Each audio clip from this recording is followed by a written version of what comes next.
The leash snapped, yanking the handler off balance. The dog's muscles tensed like coiled steel, and the crowd froze, mid-gasp. Children clutched their parents. Officers barked orders that collided with the invisible barrier that now separated man from beast. Rex, the Belgian Malinois, was supposed to be the pride of the demonstration, a symbol of discipline, precision, and unwavering loyalty. Instead, he had become chaos incarnate, ears pinned back, eyes wide and glassy, scanning every face for danger. Every command screamed at him bounced off his instincts, ignored, discarded. Sit. He down. Every single word meaningless. Stand down, a uniformed officer shouted, voice rising with tension. Rex growled. Low and throaty, his body taut, ready to spring at any perceived threat. No one dared approach. A parent clutched their child and pulled them to safety. Phones hovered, recording everything.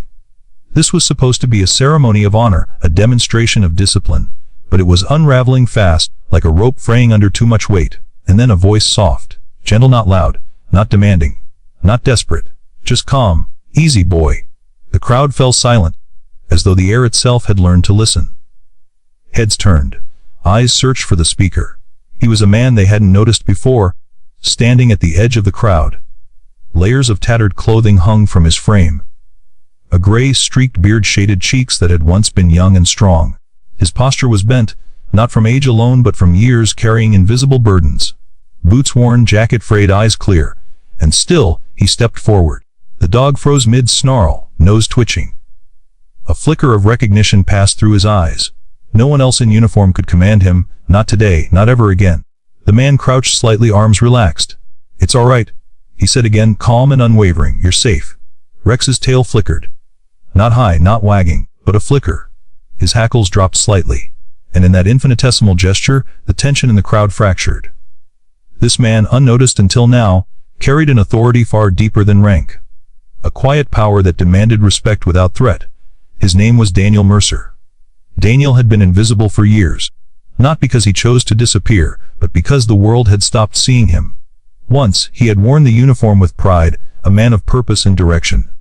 Now, he wore layers to hide from the cold of the streets and the cold indifference of the world.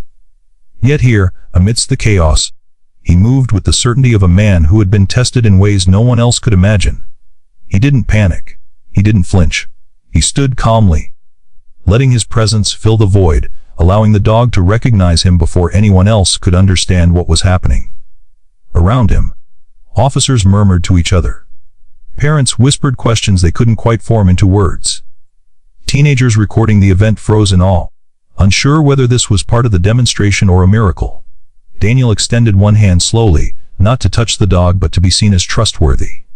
Easy. Rex, he repeated, his voice low but certain. You're not alone. The dog's breathing slowed. The muscles under his coat uncoiled. Recognition, trust, and loyalty, decades of training buried in deep memory, flashed across his eyes. Daniel's gaze swept the crowd, seeing the subtle panic in the officers, the curiosity in the children, and the awe in strangers. Yet he paid them no mind. His focus was the dog and the dog alone. Daniel Mercer had once been everything the world expected a soldier to be, disciplined, unwavering, committed to duty above all else. He enlisted when he was 18, straight out of high school, a boy with fierce pride and a determination to make a difference. He had grown in the crucible of military service, learning to endure hunger, heat, fear, and loss. Years later, he had been assigned to K-9 operations after an IED explosion claimed the life of his closest friend in the infantry. Daniel was devastated. The dog that had been with his friend, the dog trained to protect, to save, to endure, now belonged to a new handler. Daniel had stayed behind, moved to training units, and learned to work with dogs himself. Not all, but some had trusted him. Those that didn't were never angry. They simply moved on. Daniel understood that loyalty was earned, not demanded. He remembered Rex from years ago, during a deployment overseas. The dog was younger then, lean, wary, eyes bright and alert. Rex had never rested while Daniel performed night watch. He had slept beside the barracks door, refusing to lie down until Daniel had finished rounds. The bond was quiet, unspoken, but absolute. Daniel had known then that some connections ran deeper than words, deeper than time, deeper than circumstance. Returning home had been harder than any battlefield. PTSD clung to him like a second skin, gnawing silently. Relationships crumbled, friendships dissolved, and bureaucracy had left him forgotten. He didn't beg for recognition, and he certainly didn't ask for help. Pride and shame became his constant companions. The streets taught him new lessons: how to stay invisible, how to sleep lightly, how to survive when the world pretends you don't exist. Yet loyalty, honor, and instinct, the core of his being, never faltered. And now, seeing Rex, Daniel felt that old bond flare to life. A spark of recognition, trust, and obedience that could not be commanded by anyone else. Around them, authority attempted to reassert itself. Officers raised batons and leashes, hands shaking with tension. "Step back, sir." One bark, eyes narrowing at Daniel's worn clothing. "This is restricted." Daniel paused, breathing evenly. His posture remained calm. "He's not aggressive," he said softly. "He's confused. Give him space." The officer's scowl deepened. "And you're qualified to say that." Daniel did not respond. He did not flinch. Silence stretched like a taut wire across the plaza. Bystanders held their breath. Phones hovered, recording the improbable scene. Rex growled again, anxious, unsure. Daniel's heartbeat synced with the dog's. He felt the tremors of fear, the tension of muscles ready to spring, the anxiety radiating through every fiber of the animal's body. He spoke again, softer, slower, almost a whisper. "You remember the barracks, boy. You remember the nights we watched together. You remember who's here. You remember me." The dog's ears flicked. One paw shifted. Recognition. The officers leaned forward, anxious, almost impatient. "Sir, step back now." One commanded. "You're putting yourself in danger." Daniel did not move. He crouched slightly, just enough to meet the dog at eye level. His hands rested on his knees, open, non-threatening. He radiated familiarity and trust. Rex's breathing slowed. His muscles uncoiled. The tension in the crowd stretched, waiting for a single act to resolve the impossible situation. Children stared. Parents whispered. Officers fumed silently. Phones were lowered. Silence descended like a veil. Daniel's voice, low and measured, cut through the tension. "Easy. You're safe. You remember me, don't you?" Rex took a step forward. The air remained taut, heavy with unspoken fear and anticipation. Daniel's presence had shifted something invisible, something intangible, but powerful. Rex's growl softened, a low rumble vibrating through the dog's chest rather than a threat. The dog's eyes, dark and intense, never left Daniel's face. Every muscle in the animal's body spoke the language of vigilance, but it was vigilance tinged with recognition. Memory, instinct, and bond intertwined. Every officer, every bystander, felt that something in this man commanded more authority than any uniform, badge, or weapon. The handler's hands shook. His knuckles were white from gripping the leash, from trying to assert control that had slipped like water through his fingers. "Get back! Step back now!" he barked. But even he hesitated, sensing that whatever connection existed between Daniel and Rex could not be forced or broken. The crowd's whispers swelled. "Who is he?" a woman asked, clutching her daughter. "Is he part of the demonstration?" A teenage boy muttered to his friend, "No way, that dog listens to him. He's like magic or something." Daniel remained calm. Every nerve in his body alert, every sense tuned to Rex's subtle shifts, the flicker of the tail, the twitch of an ear, the faint tremor of paws against concrete. He had seen this before, in another place, another life, another world of dust and heat. Years ago, Daniel had walked under the sun that scorched deserts into gold and fire. The acrid smell of gunpowder and metal had become ordinary, almost comforting in its familiarity. He had known fear, not the cursory panic of civilians, but the deep, penetrating dread that creeps into your chest when a friend lies in a crater, blood pooling in the sand. His first deployment had been a baptism by fire. At 19, he had carried wounded soldiers across open ground, fingers slick with dust and blood, ears ringing with explosions that shattered eardrums, vision fractured by smoke and sunlight. Every mission had a rhythm, a pulse that soldiers could sense in their bones. And alongside that rhythm, a dog could sense danger before it arrived, could detect life hidden beneath rubble, could move in ways the mind could not anticipate. It was during one of these operations that Daniel had first met Rex, not as a handler, but as a support soldier assisting the dog's original handler. The dog had been a pup then, lean, taut, bursting with energy, eyes like burning coals of focus. At night, Daniel had stayed on watch, sharing the silence with Rex. The dog had refused to rest until Daniel was finished, paws pressing into the dirt, muscles coiled like springs, eyes never leaving him. Daniel remembered the blast vividly. The IED had ripped through their convoy with merciless precision. Dust, smoke, screams, and heat. The world had fractured into chaos. And through it all, Rex had acted without hesitation, dragging a wounded soldier from the wreckage, ignoring commands from panicked humans to do what he instinctively knew was right. Daniel had watched, horrified and awed, as loyalty became action, as trust became salvation. Returning home had been another battle. The streets were cold, indifferent, unrelenting. Paperwork lost, benefits stalled. Pride and shame entwined. Friends he once called brothers had moved on. Family had moved on. The world had forgotten him. Yet he had not forgotten. He had learned to survive on the margins, to endure invisibility, but loyalty, true loyalty, never left him. And when Daniel saw Rex now confused, panicked, alone amidst strangers, he understood instantly. The dog's loyalty had not disappeared, it had merely been misplaced. And it was his duty, silent and invisible, to reclaim it. The handler's desperation mounted. He barked commands that Rex ignored. Officers moved forward, batons raised, voices harsh, authority exposed as hollow. "We cannot control him," one said, voice tight with frustration. "Someone call animal control." Daniel did not flinch. He remained in place, calm, measured, his eyes never leaving Rex. He lowered himself slightly, arms relaxed, hands open, no threat, no dominance, only presence. "Easy," Daniel murmured again, just enough for the dog to hear. "You remember who's here? You remember who stayed? You remember me?" Rex's tail flicked. A slow, almost imperceptible movement. He shifted weight, his chest rising and falling with calmer breaths. The handler froze. Officers exchanged glances, unease growing. The crowd murmured in disbelief. A child clutched her mother's hand wide-eyed. Daniel's voice remained calm. Every word, every syllable deliberate. "It's okay. You're safe. We've done this before, haven't we?" Recognition passed through the dog's eyes. Muscle memory awakened. Trust reasserted itself. The invisible bond, stretched across years and miles, had reappeared in a heartbeat. Slowly, deliberately, Rex sat. Not because of the handler, not because of the officer's commands, not because of fear, but because Daniel Mercer had returned, because loyalty remembered, and because the dog's heart recognized its companion.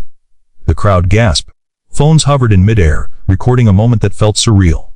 Parents whispered, officers froze, and children stared in awe. Authority, uniform, rank, and loud voice had been rendered powerless. All that mattered was trust, memory, and the quiet command of a man who had been invisible for far too long. Daniel's hand remained steady. He did not reach for the leash. He did not demand obedience. He simply existed as the one person Rex had ever truly answered. "Good boy," Daniel whispered. The words were almost lost beneath the hum of the crowd, but Rex heard them perfectly. The officer closest to Daniel shook his head. "Impossible," he muttered. "He should not, he can't obey him." Daniel didn't respond, he didn't need to. His presence spoke louder than any argument. The dog's compliance was not submission. It was recognition, loyalty, and the quiet magic of a bond forged in the extremes of war. Daniel's mind raced. Not with fear but with memory. Every night watch, every patrol, every injury, every loss, it all came rushing back, layered atop the streets, the cold, the hunger, the solitude, and yet he felt no fear. He felt clarity. The world had ignored him. The bureaucracy had failed him. The streets had swallowed him. But here, in this moment, he mattered. Not to the crowd, not to the officers, not to the children, but to Rex, and that was enough. Every muscle in Daniel's body, every neuron, every instinct, all honed over decades of service, aligned perfectly. He was not seeking recognition. He was not seeking applause. He was merely fulfilling a duty older than any paperwork or command structure, to honor loyalty, to respond to trust, and to act when the world had turned away. Time seemed to slow in the plaza. Officers' voices echoed, sharp and tense, attempting to reclaim control, but the crowd's attention had shifted entirely. Phones hovered in midair, recording a spectacle no one could have anticipated. The Belgian Malinois, once a symbol of unshakable obedience, now sat calmly at the feet of a man in tattered layers of clothing, eyes bright with recognition, muscles finally at ease. The handler's jaw clenched. Every nerve screamed frustration. He tugged at the leash, his hands shaking, but Rex remained unmoved, not out of defiance, but because he had recognized the one person who mattered. Every command from the uniformed men, every authoritative shout, bounced harmlessly off the dog's instincts. Daniel remained still, arms relaxed, eyes locked on Rex. His presence radiated calm, trust, and experience. Not one muscle twitched in impatience. The chaos of the plaza, the officers, the gawking crowd, the parents shielding children, faded to the periphery. All that existed in the world was the dog at his feet. "Sir, step back immediately," an officer barked, voice trembling. "You're in violation of protocol. You're endangering everyone here." Daniel's eyes lifted from Rex, sweeping over the man's face. He did not flinch. "I'm not the danger here," he said quietly. "This dog is. And right now he's confused and alone. Let me help him." The officer's face turned red with anger. "Confused? You're a civilian. You have no authority here." Daniel did not reply. He didn't need to. Authority could yell, authority could threaten, authority could raise batons and fists, but authority could not command loyalty. Loyalty is invisible, and Rex had remembered. The crowd murmured in shock, uncertainty rippling through every onlooker. Some whispered, "Who is he?" Others gasped, "He's calming the dog." A child in the front row pressed her face to her mother's arm, wide-eyed, unable to believe the calm that had washed over the chaotic scene. Daniel crouched slightly again, hands open, speaking softly but firmly, every word deliberate. "We've done this before. You know me." Rex's ears twitched. The tail flicked once more. The growl had vanished entirely. He shifted his weight, pressing closer to Daniel's knees, not fear, not aggression but trust. The officers exchanged stunned glances. Their training, their authority, their years of experience meant nothing here. A homeless man, forgotten, invisible, ignored, had taken control without raising his voice or issuing a single threatening command. Daniel's mind raced, but not with fear. It raced with memory, with fragments of the past that resurfaced with painful clarity. The smell of burning sand, oil, and sweat. The echo of boots marching through dust and rubble. The screams that never left him. The friends he had lost. The nights spent in silence beside a dog that had always understood him. He felt the weight of the world pressing down, but he was no longer the boy who had once believed obedience alone defined authority. Obedience without trust is empty. Command without understanding is hollow. And here, amidst the public, the officers, and the chaos, he realized that the world might have forgotten him, but Rex never would. Every step, every breath, every subtle shift of muscle in the dog beneath him reinforced a truth Daniel had carried for decades. Loyalty cannot be forced. It cannot be shouted into existence. It exists quietly, invisibly, between those who have endured, suffered, and survived together. The transformation was subtle at first. Rex's head lowered slightly, chest brushing against Daniel's thigh. He sat fully, completely, and remained calm despite the tension around him. His gaze never left Daniel's face. Then Daniel gave the smallest signal, a flick of his wrist, barely perceptible. Yet it carried decades of trained communication. Rex moved instantly, lying down fully, paws folded, breathing steady. Not because of threat, not because of reward, but because he understood completely. The crowd watched in stunned silence. Phones were lowered, jaws dropped, eyes wide. The tension that had coiled like a spring through the plaza finally began to unwind. Even the officers, trained to maintain control, felt a quiet awe. Here was authority in its purest form, silent, unassuming, yet undeniable. One officer whispered, almost to himself, This is impossible." Another muttered, voice shaking, "He didn't even touch him." And he obeyed. Daniel remained still, letting the moment settle, letting trust and loyalty speak louder than words or batons ever could. The murmurs spread, quiet but growing. "Did you see that?" one parent asked. "Hey, he just calmed the dog." A teenage boy whispered to his friend, "That's insane. How does a homeless guy?" A child pointed, asking, "Mummy, why is he so special?" Even the officers found themselves caught in a strange paradox. Their training screamed that protocol must be followed. Their instincts demanded obedience. But here was a man who commanded something they had never learned to measure: respect born from experience, trust earned in fire, and authority recognized instinctively by a creature of pure instinct. It was a lesson no badge or uniform could teach. The moral tension was almost unbearable. Who truly had authority? The men in uniform, or the man who had been forgotten but never unworthy of trust? Daniel slowly rose to his feet. He did not leash Rex. He did not demand attention. He simply stood, calm, steady, radiating certainty. Rex rose beside him, matching every movement. Not because he was forced. Not because he feared, but because loyalty remembered. Every muscle in the dog's body was coiled in calm readiness, trust complete. The officer closest to Daniel stepped forward, jaw tight. "Sir, you need to step away now. This is over." Daniel met his gaze evenly. "It's only over when Rex feels safe, and right now he trusts me." For the first time, authority faltered completely. Every uniformed officer, every trainer, every official recognized the invisible shift. They had assumed control was theirs by virtue of power, rank, and protocol. They had been wrong. Authority was not given by rank, it was earned through trust. Rex's obedience, once considered impossible, was proof. And Daniel Mercer, the homeless veteran, had earned it. He leaned slightly toward Rex, brushing a hand lightly across the dog's back. "You didn't forget," he murmured. "And neither did I." Then, louder. To the crowdly, "Loyalty doesn't vanish just because the world looks away." The words rippled through the plaza, lingering longer than any shout or command. Phones recorded them. Children repeated them to themselves. Officers lowered their batons, realizing they were witnessing something rare. An authority deeper than enforcement, a power rooted in trust and history. A parent whispered to another, voice choked. "He's a real hero and no one even knew he was here." The plaza was quiet now, but the air remained charged with awe. Phones hung in midair, still recording, as if the moment itself demanded preservation.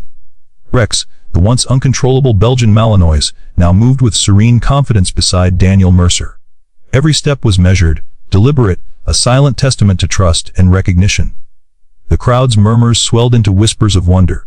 Parents held their children closer, not in fear but in reverence. Teenagers lowered their phones, mouths agape. Even the officers, trained to dominate every scenario, found themselves disarmed, not physically but morally, emotionally, and undeniably. Daniel stood tall, posture straightening in the sunlight. For the first time in years, he felt fully visible, not because the world had turned its eyes, but because loyalty, trust, and experience had carved a space where his authority could no longer be ignored. A senior officer, decorated, stern, yet visibly shaken, stepped forward. His hands were at his sides, posture unyielding yet respectful. "Mr. Mercer," he said quietly, voice low but deliberate. We owe you an apology." Daniel looked at him calm. He didn't nod, didn't smile. He simply allowed the weight of the statement to settle. Authority had finally recognized truth, not because of protocol, not because of a title, but because of loyalty and courage. "Rex recognizes who's earned his trust," Daniel said softly. "That's all that matters here." The officer's jaw tightened. "You've reminded us that obedience is nothing without respect. That authority is hollow if it doesn't honor loyalty. Thank you." Around them, the crowd began to stir slowly, reverently. Some stood, some nodded. Children repeated the words they had overheard: loyalty, respect, trust. Daniel knelt slightly, brushing his hand along Rex's back. "We've both been forgotten," he whispered, more to himself than anyone else, but not invisible. Rex leaned into Daniel's side, head resting lightly against his leg. His eyes, alert yet calm, mirrored the trust and history shared between them. The dog's powerful frame, once a symbol of uncontrolled force, now radiated disciplined peace, tempered by loyalty that could never be forced or bought. The crowd watched the silent communion between man and dog. Every parent, every officer, every bystander understood this was something sacred. Not a demonstration, not a show, not a spectacle, but a living lesson in honor, loyalty, and recognition of the unseen battles that shape us all. A teenager whispered, almost to himself, "He's a real hero." A mother nodded, eyes misting. Not everyone wears a uniform the world remembers. But some heroes never go unnoticed by those who matter. Daniel stood and faced the crowd, voice steady, resonant. "Loyalty doesn't vanish just because the world looks away." He paused, letting the words sink in. "Obedience is meaningless without trust. And trust can only be earned." Rex's tail flicked once in quiet agreement, the subtle movement speaking louder than any applause or command. The senior officer approached and saluted, not out of formality, but from recognition. Daniel returned the salute, his own posture dignified yet humble. Silence stretched over the plaza, heavier and more profound than any speech. Slowly, people began to clap, not loudly, not in ceremony, but with deep, deliberate respect. Mothers whispered to children, "This is what courage looks like." Teenagers lowered their phones, sharing the lesson in hushed awe. Officers, uniformed and trained to control the narrative, now understood that some authority cannot be enforced, it must be acknowledged. A child stepped forward, pointing at Daniel. "Mommy, is he a hero?" "Yes," the mother said quietly. "He always was. And sometimes the world just forgets to notice. Daniel looked down at Rex, who met his gaze with unwavering trust. The moment was complete. Silence, loyalty, recognition, and moral justice had converged in a way that could never be erased. As Daniel and Rex walked slowly away from the plaza, side by side, the lesson lingered like sunlight after a storm. True authority is not proven by volume or threat. True loyalty cannot be commanded, it is remembered, earned and recognized. The crowd parted reverently. Authority had been tested. Loyalty had triumphed. And a man the world had forgotten was remembered, by the one who mattered most, and by everyone who had witnessed it. Daniel paused briefly, glancing back at the plaza, his eyes softened. Sometimes, he said quietly, the strongest command is the one spoken softly. Rex pressed closer. Together, they disappeared into the streets, not as spectacle, not as show, but as living proof of the unseen battles fought by heroes forgotten by the world. If this story touched you, honor the silent heroes in your life, share this video, comment where you're watching from, and subscribe to witness more tales of unseen courage, loyalty, and moral triumph. Because sometimes, the greatest victories are not loud, they're quiet, invisible, and unforgettable.